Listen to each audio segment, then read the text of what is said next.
Hello, I'm Ingrid, and I'm 27 years old. I was orphaned at a very young age because both my parents passed away in a car crash. They didn't have any family to look after me, so I was put into an orphanage. I was there for about 3 years before my parents adopted me. My adoptive parents turned out to be these billionaires, so I had a pretty rich and fulfilling life after that. They didn't want to make my adoption a big deal, so they kept it hushed up. They wanted to do good without it having been broadcast everywhere. When I turned into an adult and had my own place, the two of them decided that they wanted to expand their business further and took to touring Europe in search of opportunities. It was around this time that I met Patrick, my now ex-husband. We met in college and instantly liked each other. After a couple of conversations, Patrick, a very happy-go-lucky, caring man, made me like him a whole lot more. Our dates led to us becoming an official couple. We had the perfect relationship, although there was one problem. It was no secret that Patrick's family did not like me. The first time I met them, Patrick and I had just graduated college. He waited to introduce me to his parents until we were both well settled in our lives. By that, I mean that we were both working good jobs. Patrick had warned me that his parents tended to be a little judgmental when it came to their children's significant others, and he wanted me to make the best impression I could. I didn't mind, but meeting the parents was nerve-wracking for me. By the time Patrick introduced me to his parents, we had been dating for a good 4 years. In those 4 years, we also got engaged, so I guess that, in itself, it was going to be a problem for his parents, considering they never even got to know me as his girlfriend. I remember freaking out about it with Patrick the day before we were supposed to meet his parents. "They're going to hate me, Patrick." "They won't, I promise you. Do you not think that they'll be shocked to find out that we're engaged?" "Well, yeah, but I don't think it will be that big of a deal." "Are you being serious right now?" "You were scared about introducing me to them because you know how judgy they are, and you think introducing me as your fiancé is not going to make them judge me even more." "Look, even if they do, will what they say really matter?" "It won't to me, but I don't know about you. You always seem so careful about them." "I promise you that it won't affect or matter to me at all, Ingrid." "All right, if you say so.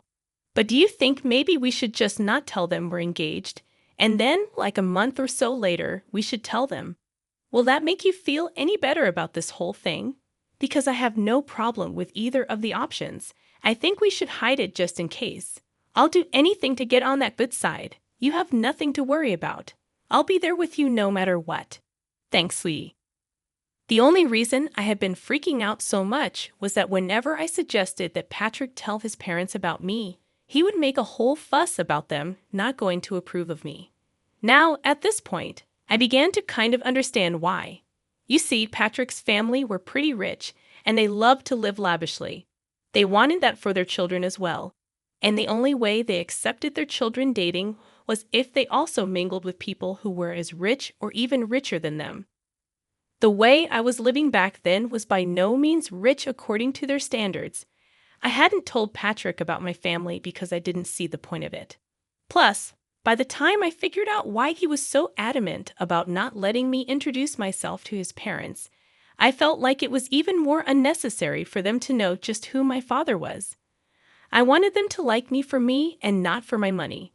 I naively believed that they would like me that way, but oh boy was I wrong. We decided to meet Patrick's parents at a fine dining restaurant. At that time, Patrick held my hand as we walked in. I wore my engagement ring on my necklace because I wanted to keep it on me without actually drawing any attention to it. When we got to our table, his parents already looked upset. Patrick told me to expect that because they were big sticklers about time. When we had arrived exactly 2 minutes late, well, we were already off to a bad start. His parents gave me a once-over and twisted their faces into disgust. They proceeded to ignore me for a little while as they made conversation with Patrick. I will admit I felt really small in their eyes. The longer they ignored my presence, the stronger my urge grew to leave. I kept my head down for the most part until finally, Patrick drew his parents' attention towards me. "Mom, Dad, you can't just keep talking to me here. This is my wonderful girlfriend, Ingrid. Oh, hello. It's a pleasure to meet both of you. Hi, I wish I could say the same. Mom? What? I'm only speaking the truth. So, Ingrid, I heard you and Patrick met in college. Is that right? Yes, we did. We happened to share some classes together. Ah, and how did you manage to attend this college? From what I know, the tuition is pretty high, and it's a pretty hard place to get into. Dad, that is enough, Patrick. You will not speak to your father that way.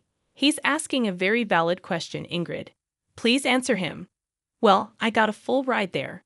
I'm super grateful I got to go there because not only did I get to learn a lot of things, but I also got to meet Patrick, which has been one of the best things that has happened to me. Of course, it's one of the best things that's happened to you. He's loaded, and you need that kind of money. At least you have some brains because your looks aren't all that good. You know what? That's enough. We're leaving. Come on, Ingrid. Patrick grabbed my hand, and we walked out. I was in shock at the way that his parents had treated me. I couldn't believe that people could be so mean so openly and to the person's face. I was in too much shock to even feel anything. The car ride back home was silent because Patrick was fuming. When we reached home, Patrick made it a point to make sure that I was doing okay. But truthfully, at the moment, I really did not know how to feel. I had dressed up nicely and made sure that I sat properly as well. I didn't order anything expensive, but somehow, without me even saying a word, Paula and Marley made their judgment about me. Patrick didn't speak to his parents for a while after that. They texted him and told him that we had been very disrespectful by walking out on them during lunch. Patrick didn't respond to that and only texted them about a month later to tell them that he had gotten engaged. His parents weren't too happy about it, but Patrick threatened them with no contact if they said or did anything against me. They offered to pay for our wedding on the condition that they got to make all the decisions regarding it. Obviously, neither Patrick nor I wanted that, so we decided to do the next best thing, elope. My parents were in Europe, and they knew about me eloping. They were just happy that I was happy. And they did send Patrick and me a gift. Patrick did raise his brows at how they sent us a pretty expensive painting as a gift. But I just brushed it off as them having enough money to spend it on that. After getting married, we next met Paula and Marley at a party that they had hosted. They invited us to celebrate their anniversary. Truth be told, I was actually pretty happy that they had invited me despite the dislike they held for me. When we got there, I was ignored by everyone. If you think being ignored by 2 people was embarrassing, being ignored by about 30 people was even worse. I hung by Patrick's side for the most part, but nobody even tried to talk to me. If I ever did try to speak and make conversation, people would just either look me up and down and walk away, or they would continue talking to Patrick as if I never said anything. By the end of the night, I was in tears. I was humiliated and downright disgusted by the behavior that everyone was showing. The crowd had asked Paula and Marley to make a speech at the end of the night, and they got up to make one. By this time, I was tired and I wanted to go home, but in their speech, they began by talking about how grateful they were to have almost everyone in the room in their lives. That was only the first jab that they threw at me. They kept making many more, which the guests kept laughing at. At some point, I just got up and walked out. I ordered an Uber and went back home. I cried the entire way back home and up until Patrick got back home. When he got back, he seemed upset and angry. Why did you walk out like that? Do you know how embarrassing that was for me? What? What are you talking about? Don't play dumb with me right now, Ingrid. I had to endure my parents yelling at me and a lot of the guests pitying me for being with you. Are you serious? What about how embarrassing it was for me? Oh, come on, Ingrid. You could deal with it for one night. It was my parents' anniversary, for God's sake. I was ignored by everyone, and your parents chose to make even more fun of me in their toast. How do you possibly expect me to be okay with something like that? I'm not saying what they did was right, but you could have just lived through it. I would have spoken to them about it after. What would that have done for me?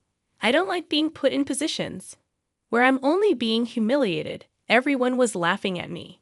You've never been in that position before, so it's easy for you to talk about this like it's no big deal. My parents expect an apology from you. I want one too. I'm afraid that I won't be doing that. I'll only do that if they give me one too. As for your apology, I see no reason for apologizing to you. You always stood up for me. I don't see why this is any different. This is very different because, unlike before, you humiliated my family in front of all our guests, and your parents humiliated me, your wife, in front of all their guests. Maybe my parents were right about you. You're impossible.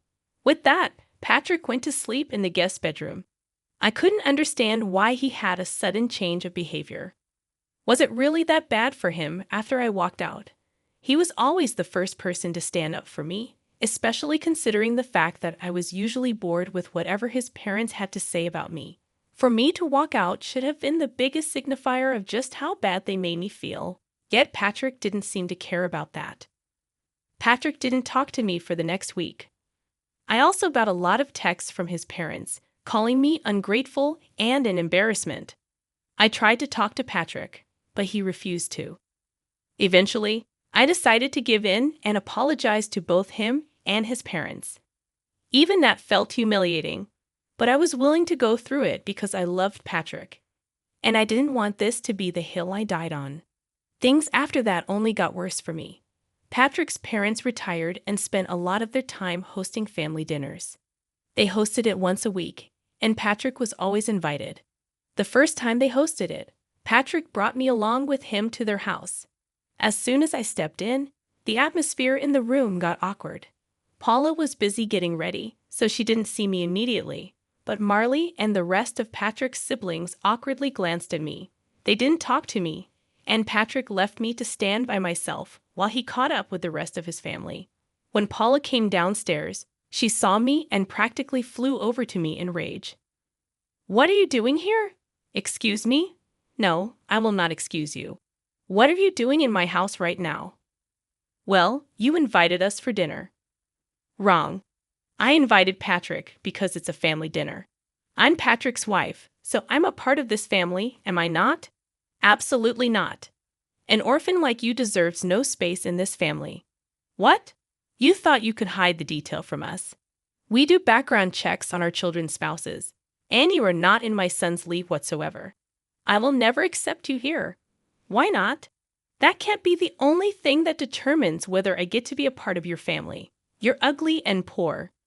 You'd never fit into our elite circles. I never want to see you again." "Why are you being so superficial? Are you scared that I'll damage your reputation just by existing? Does the fact that I bring your son happiness not satisfy you? If happiness brought in money, a lot of people would be billionaires. This is exactly why you'd never fit in with us. Or maybe I'll just never be as superficial as the rest of you because I value who a person actually is. You never even took the chance to get to know me before casting your judgments on me." "I'm glad I don't fit in with you, Ingrid. That's enough. Here's some money. Get yourself an Uber and leave." I stared at Patrick in shock as he held out the money. He shoved the money in my hands and turned back around towards his mother. She smirked at me. I felt tears spring into my eyes as I turned back around and walked out. I was once again crying in the Uber. I didn't understand why Patrick had changed so drastically. Was this his way of making up to his parents after the party? Whatever it was, I was hurt and angry at him. He was okay with his parents using my past as an insult and defending them instead of me, like he usually did. I wanted to yell and scream, but I knew that would only project a worse image of me and prove them right, which is why I walked away.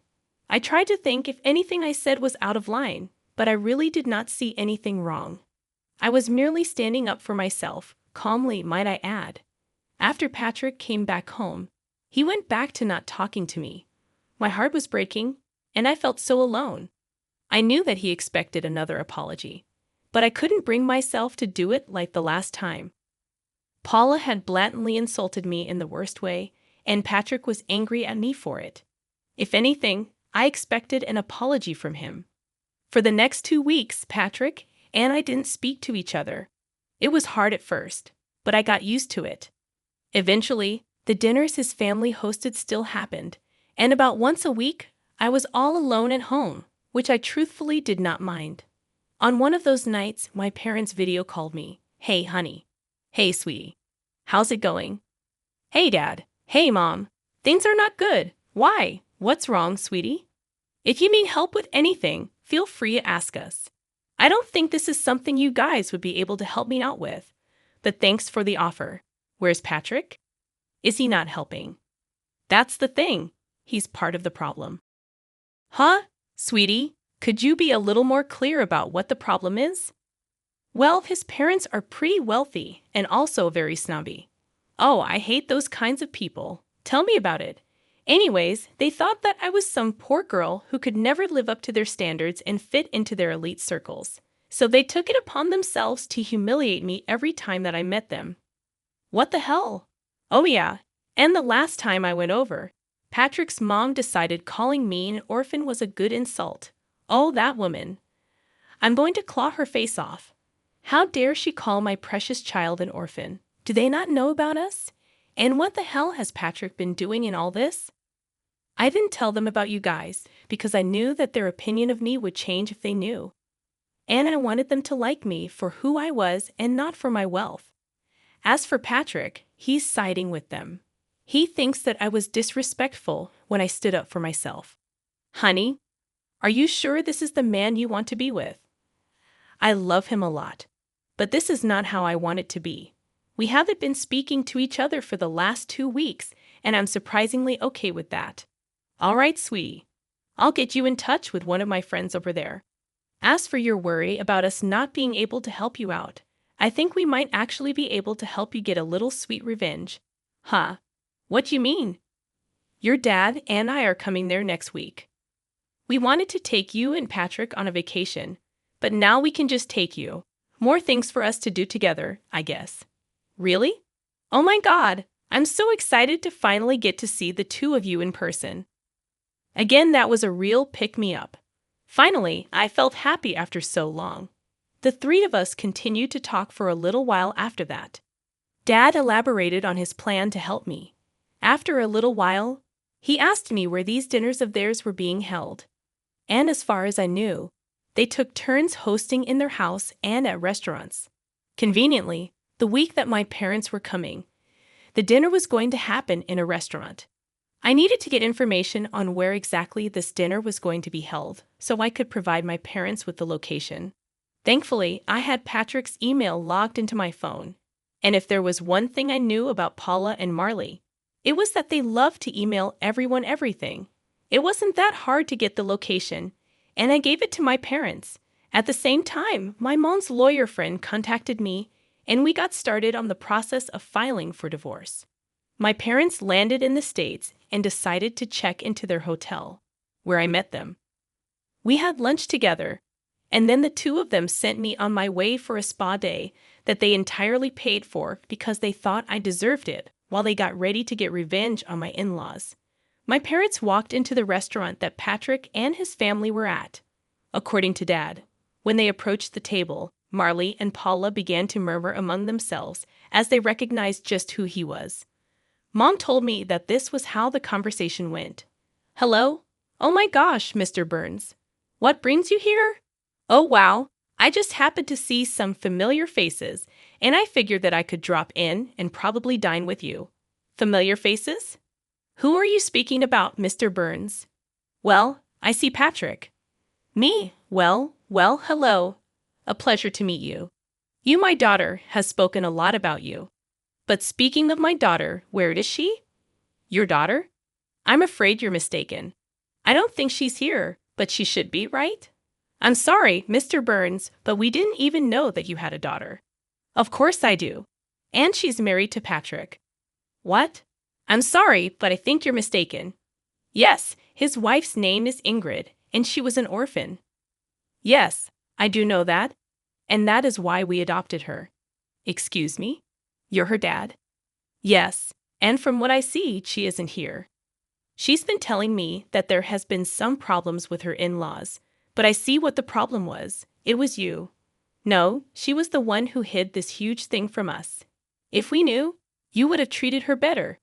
She didn't want you to treat her nicely because of her background. Oh well, she did ask me to hand this over to Patrick. My dad handed Patrick the divorce papers and walked out. After that, it only took a couple of phone calls for a lot of investors to pull away from Marley's business. They were quickly crashing, and nothing was more satisfying than watching them crumble down to the levels that they made fun of. I got a lot of texts from all Patrick's family, calling me a bunch of nasty names while some of them begged me to talk to my dad and reverse what he had done. Patrick thankfully signed the divorce papers without any hassle. My parents and I went on a long vacation after that. I had the time of my life, and I slowly began to heal. Yeah, it hurt that I had lost the love of my life, but I also learned just how important it is to stand up for myself. I'm forever grateful to my parents for everything they've done for me, and I can't wait to see what else life has to offer me.